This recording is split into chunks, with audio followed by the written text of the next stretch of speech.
তোমাদের জিজ্ঞেস করেছিলে যে তোমরা চেঁচাচ্ছিলে কেন? আফিয়ার আওয়াজ, তোমার আওয়াজ। তো আফিয়া, এবার তোমাদের রিকোয়েস্ট জানাই, মানে আমাদের এতটাই ভয় পেয়ে গেছিল, মানে ও তো আরো নড়াচ্ছিল, কিন্তু তার পরেরটাই যে সিম হয়েছে এটা তোমরা দেখলেই বুঝবে। তার জন্য আমরা সত্যি সত্যি দেখেছিলাম রিয়েলি। আর নিচ থেকে কখনো কিরকম আওয়াজ হচ্ছে, আর ছাদে তো কেউ নেই, শুধু আমি আছি আর আফিয়া আছে, আর আমার পাপা তো আছে। আমরা 4th ফ্লোরে যাবই, যেই হোক।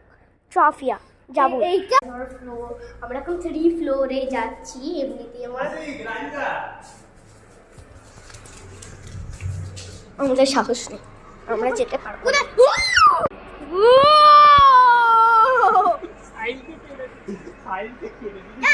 হেলিকপ্টার